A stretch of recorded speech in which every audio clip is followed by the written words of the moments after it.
to another episode of the Jordan Aubrey Show. I just want to do a Q&A right here. It's going to be a coaching call we recorded a couple of weeks ago, but I wanted to make sure I shared it with you guys.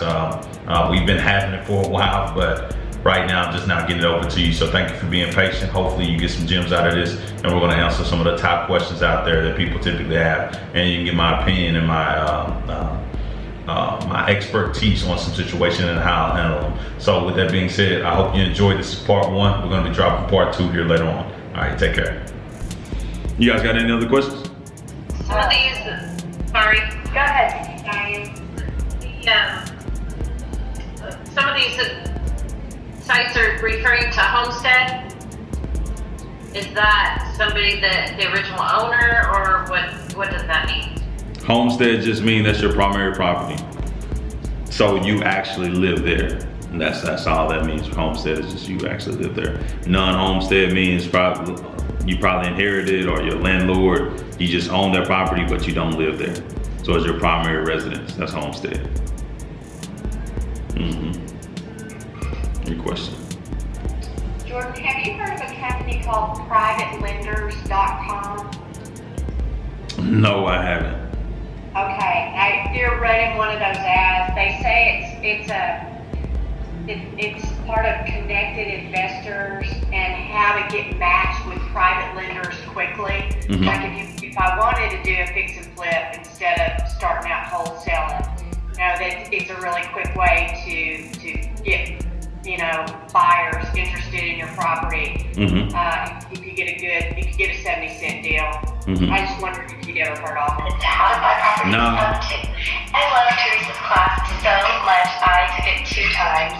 My name is Aubrey, and I am a real estate investor in the Dallas area. Hold on, I'm doing mute I've there. learned from her. Okay, she beat me to it. Okay. Yeah.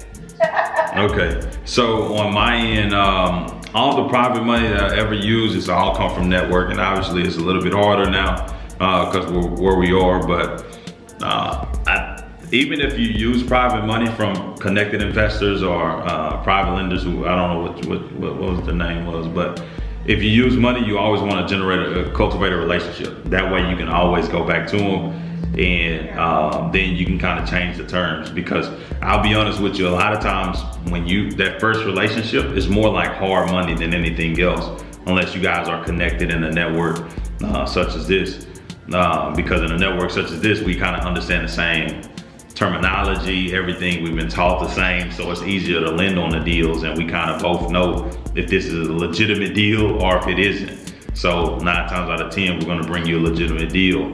But with that being said, the best part about private money is the terms. It's not necessarily the interest rates and the points down, all that good stuff. It's literally, when do I have to pay all that, right? The back end of the loan, which is the best private money out there. So some hard money lenders do it, or they used to before COVID hit. I don't know what they're doing right now, but that's the reason I love private money, because you can do, if you don't have to pay until you get paid, you can do as many as you want, right? We can keep rocking and rolling. So definitely just cultivate some relationships. I would say just build some relationships and get some private money. And while you're doing your first flip, go ahead and start posting on your Facebook, your social media, because I'm pretty sure there's some private money on your Facebook page that you haven't tapped into yet, because they just don't know, and they don't know you do what you do. So once you start putting that social proof on your social media, I'm pretty sure people are going to be saying, hey, what are you doing? I'm interested in real estate.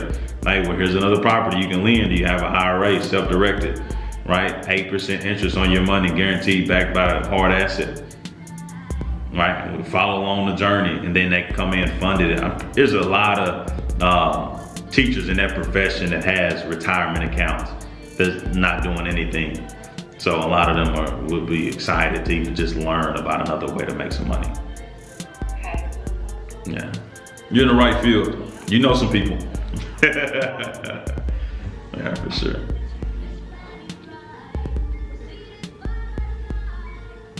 Any other questions?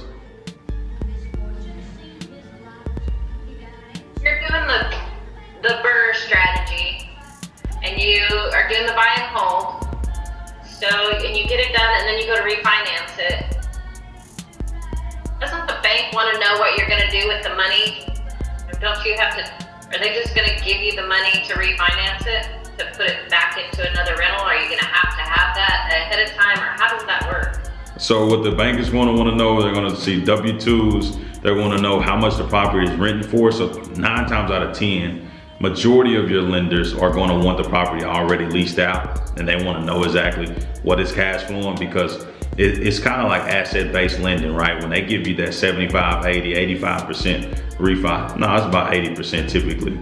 I don't think anybody get 85 unless it's homesteaded, but on a rental property, they want to make sure that it's cash flowing. It's a positive cash flow, meaning that, hey, when we give you this loan, if it's $1,200 and it's renting for $1,100, we're probably not going to give you this loan, right? We want to make sure that the numbers make sense to where you're making money. That way, it's a safer investment for us as the bank. So they're not necessarily going to want to know what you're doing with the money. They just want to know that the asset that they have is going to be a good asset to lend on, and it's renovated, don't need many repairs, and there's a tenant already paying monthly. And this is what the tenant is paying. So 9 times out of 10, most lenders, they want at least a 1% rule. Majority of the ones I talk to want at least a 1% rule where it's at least cash flowing. If it's, if the loan is for 110, they want to see at least bring in $1,100 a month. Right, so they just want to make sure that, hey, we got equity to sell and it's cash flowing. That's the majority of what they want to hear. But make sure you get qualified before you do a burst strategy. Like if you got one that you're rehabbing and you want to do a burst strategy on, make sure you get qualified, cultivate a relationship with a bank first. Because if you do that, it'll be easier once you go into the refi process. If you do that afterwards, you'll find out that, hey, they needed another step, which you don't have, right? It'll be another hurdle that we got to jump over because we didn't do it firsthand. So I would definitely recommend doing that first because it just makes everything so much smoother. I've seen people get into it and didn't have the W-2s to back it up, right? So now they got to go in there and flip it, and then they bought it at a 1%, 80% rule, and it's just minor, not a lot of money being made on that deal, right? 8, 10 grand, not really worth it for a fix and flip. Yeah, so just make sure you do the homework up front. Go to your lenders. There's a couple around here. I don't know them right off the top of my head. I want a name, but I know I'm gonna get them wrong. But there's a couple of lenders that's in DFW area that's pretty good. A lot of people that network in the social medias. If I were you, I'd go to any Facebook group and just ask the DFW investor group, just say anybody that's refining out. And I'm pretty sure you're gonna find some lenders on there. ISB Capital is one.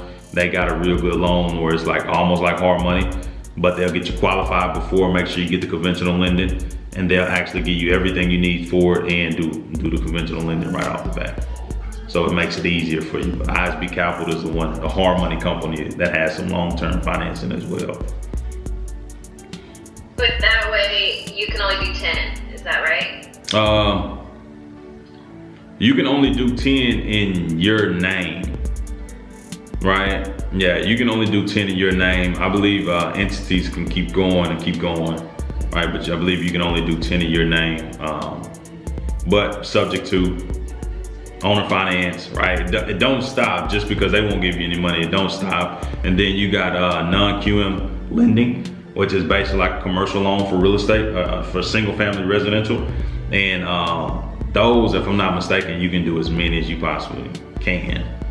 As long as the numbers make sense, you can keep going. I didn't hear you, Diane. What did you just say that was called? Non-QM lending. Non-QM lending, they'll give you loans based on the asset. So it's literally long-term financing, but it's basically asset-based lending as opposed to hard money. It's short-term lending, but this was long-term. And they'll do commercial like lending. So as long as it's a 1% rule and 80% of LTV for the most part. Some of the rates has went up since Corona hit, so they're like 6 or 7, but it's still like to get a deal done. And if you got to refinance in 3, 4, 5 years to get you a better rate, hey, how about it? Let's qualify then. But it's something to get you done, and as long as it's cash flowing, we'll worry about the interest rate later. Let's get an asset that's gonna pay for some liabilities, right? Yeah, for sure. I wanted to ask another question about the investor carrot. How do you feel like that works in a really big market? Because I know you guys are in Texas. I'm in Orlando. Okay. And I've heard you talk about budgets for the PPC. But in a market like this, where I imagine there's a lot of investors, do you think the budget for that's going to have to be significantly higher to have a chance at getting a deal? Yes, but I don't. To be honest, I don't think Orlando is that expensive as a DFW. But you're still going to have to spend a lot of money, right? So, and I say a lot of money, at least $5,000 to $7,000. I know for sure in Dallas because it's so competitive. Orlando, you're probably going to be looking somewhere in the thousands. If you're doing PPC and dropping anything to your website, I would definitely recommend you actually going in and spending at least $5,000 on that particular marketing, just so you can hone in. And obviously, you got to make sure you got the right person. So maybe the first month you don't spend that just to test out the person that you actually giving the job to. But if you feel like you got the right person and that's going to be able to run that market and push some people towards your site, it is going to be important that you spend a lot of money. That way you can get the most out of it. But 9 times out of 10, whoever's going to be running a PPC for you, they're going to be able to do analysis on the market that you're in, tell you about what it's costing to get a pay per click, because that's Google, right? Pay per click PPC. They're going to be able to tell you what it should cost for you to get a click to your website. That's not a convert, and that's not a lead. That's just a click, somebody clicking on your website. Now, the best thing about Investor Carrot is that Investor Carrot actually is built to convert. So they're kind of like already made it to where they've done a lot of research. They understand what the buyer is looking for or the seller is looking for. So they built that website tailored to the investor so they can just go out and just plug and play almost.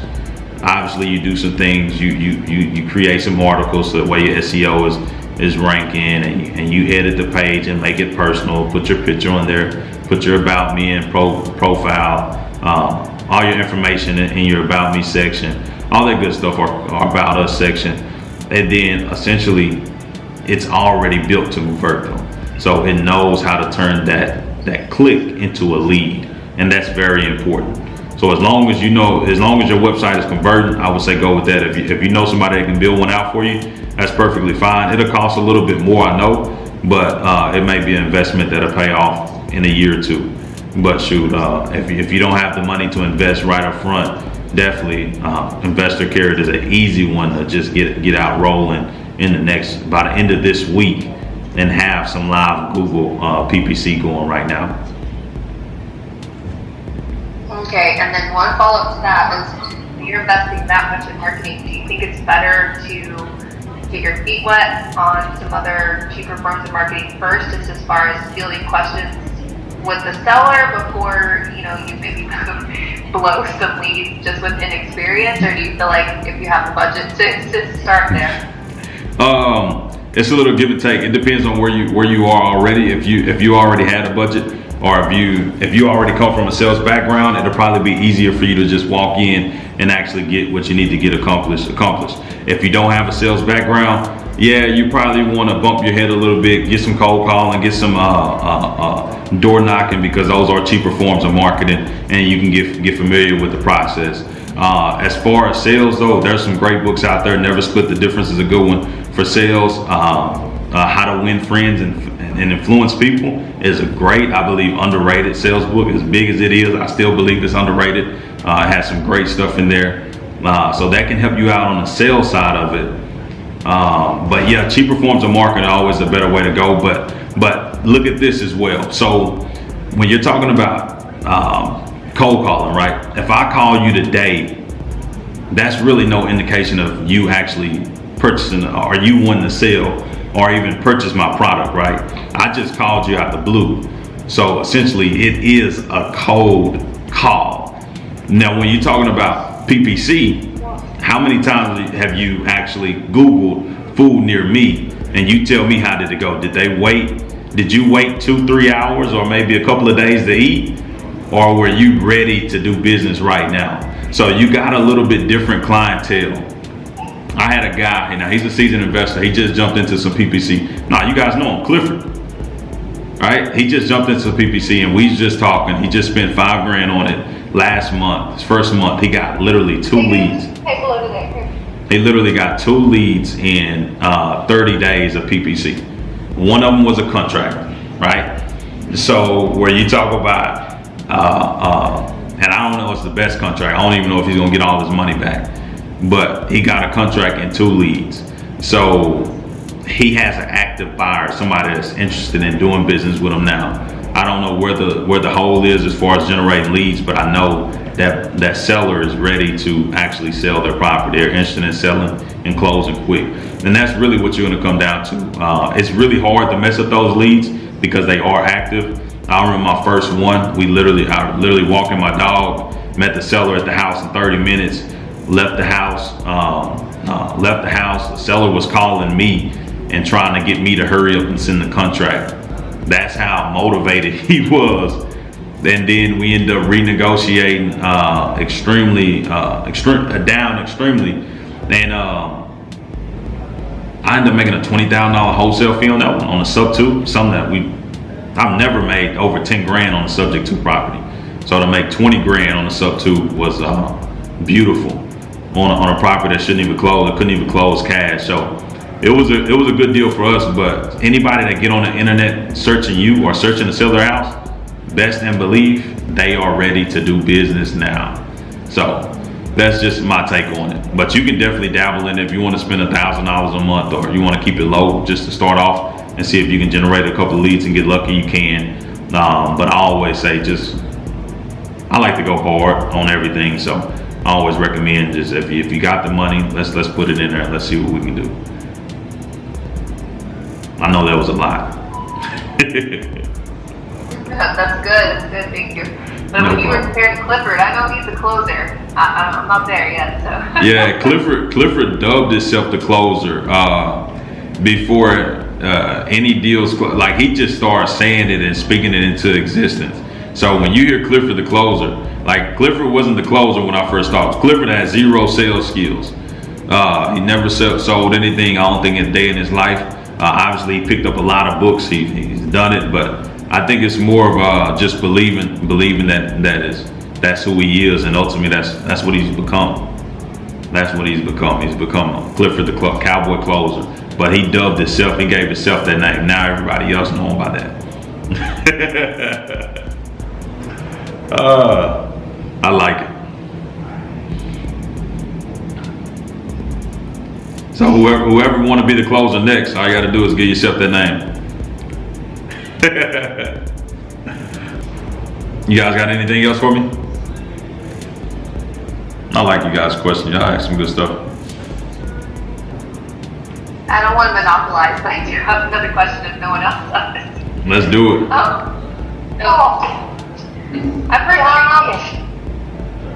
I've heard Teresa say that on some of her marketing, she doesn't even actually use her actual name. And then I heard you say you like to keep it really personal. So I'm assuming it's just kind of a matter of taste. Have you always, from the beginning, kind of put yourself out there?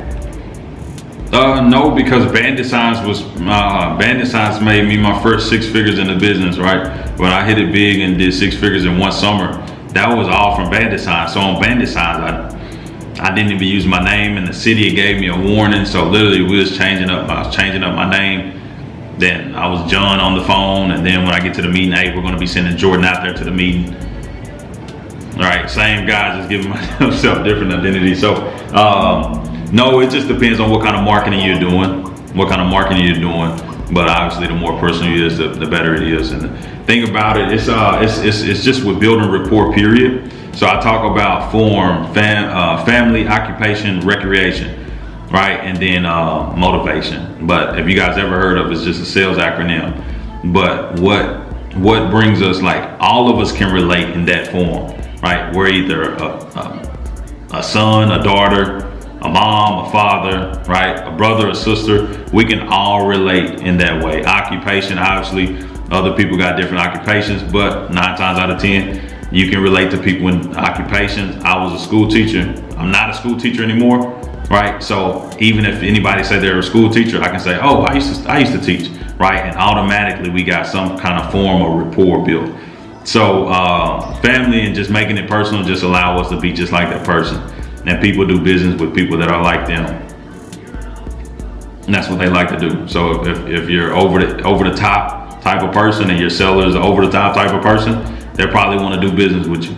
They'll be like, oh, I like him. You got something to him, right? If you're laid back, not over the top type of person, and your seller is the exact same way, they're gonna be like, yeah, I like them. They're not too over the top. Yeah, I like them, right? So it's very important that we understand matching and mirroring as well. But shoot, I'm whoever my seller wants to be. If they want me to be personal, I'll be that guy. If they want me to be corporate, I'll be that guy as well. I'll be the next chain of command for you. Whatever makes them feel comfortable. That's all I'm trying to do is make them feel comfortable and get them to the point where they like me. All right, so what you got, Amy? On your Bandit Signs, okay, first of all, Teresa said something about you actually got fined at one time. I want to know if that was in Tyler, Texas.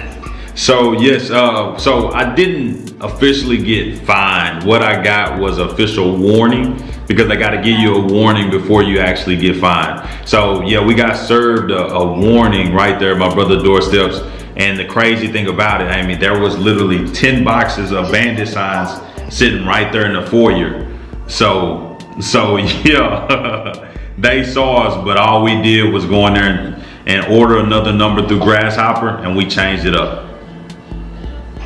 Okay, because I would like to do that form of marketing, but Teresa made it sound like they were pretty aggressive about enforcing that around here. But I got a student at UT Tyler who's willing to help me put them out. Take advantage of it. I'm always beg for forgiveness than ask for permission type of person. So yeah, I would definitely take advantage of it and just put it out there. I'm finna buy some Bandit Signs and put them out there in Tyler myself. I missed the market, and shoot, Bandit Signs worked well. So I would definitely put them out there. But as long as you got Grasshopper, nobody should be able to recognize who you are, right? As soon as they figured out where we were, we made a dummy mistake. We put our Grasshopper number on our website, and our website had our name on it, right? So they were able to just reverse engineer, figure out exactly where my brother stayed, and went over there and served them a warning. So once we did that, we took the Grasshopper right off. Never had any issues up to that point. So I've literally haven't heard back I haven't heard anything from them guys in years. The city of Tyler. Okay. Yeah. So I would definitely put them out. Yeah. Okay. Mm-hmm.